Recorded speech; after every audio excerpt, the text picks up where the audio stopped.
I wanted to join the Navy in the summer of 1941, but I was too young. I was only 16, and they wouldn't take me.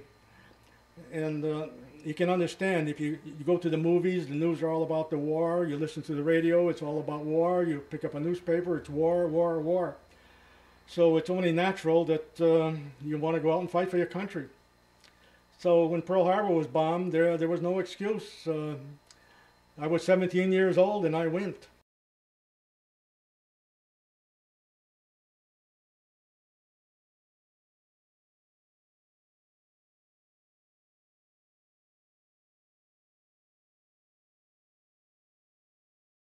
And on December 31st, 1941, I was assigned to the USS American Legion, an attack transport.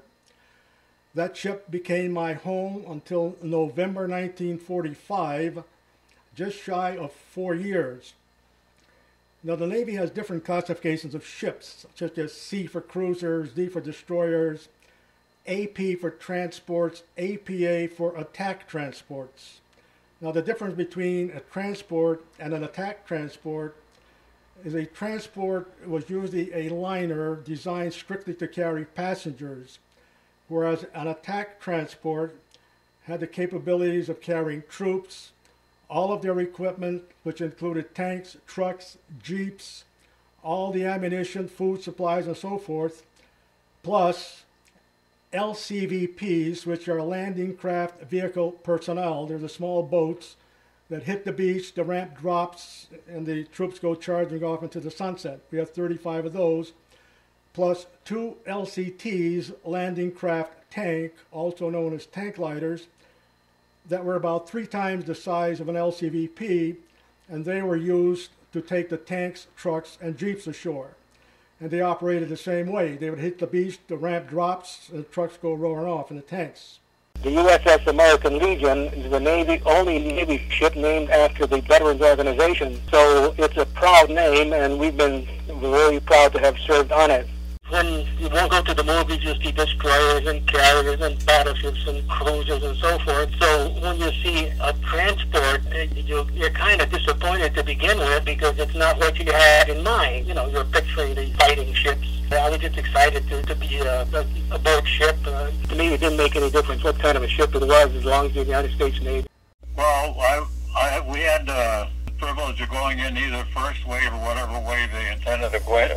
The colonel that was on board wanted to go in at, and he decided to go in the first wave. The only thing is, he didn't go where the landing was taking place. He saw a little point out there that was looked a little more convenient because he had the communication group, and they wanted to set their equipment up so they could make good contact with the ships. And we headed over there, but it was Japanese occupied, and they started firing at us. So he changed his mind and went in where the landing was taking place.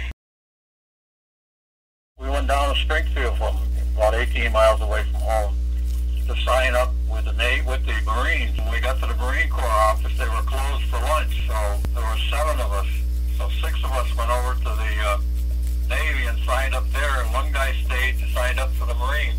So after about 3 months, we went back and relieved the Marines that we had dropped off originally. Of course, it wasn't the same Marines, but I had my boat up on the beach telling the Marines where to put their whatever they had, in the boat, and somebody jumped up on the bow and grabbed me from behind and started throwing me around. I said, what the hell? And it was a Marine, and of course he had a beard, all yellow jaundice, malaria and whatnot. So he was kind of about 40 pounds lighter than he was dropped off. And when I turned around, I saw it was the one guy that stayed to sign up with the Marines. The guy that had grabbed Eddie, his name was Eddie Morin. So I grabbed him, and we were jumping around on the bow, happy to see each other so far away from home and everything, and especially since we divided up. And so I grabbed him, we started dancing around on the bow of the boat. All the Marines were all hollering, go ahead and kiss him, we won't look. New Zealand people are different than anybody in the world. They're very kind, very generous, polite, and all of their young men were fighting with the British in North Africa. There were no young men in Wellington, and the O'Brien family was no different. My girlfriend had a brother, and he was in North Africa. So they just adopted me. I mean, every time I had liberty, they'd wait for me, we'd have dinner together, and we were a family. And I just show up one day, and Mrs. O'Brien really read me off. I mean, just like a mother with any son. So, yeah, we were very close. It was a family. Yeah, you have to know the people. They're wonderful people down there.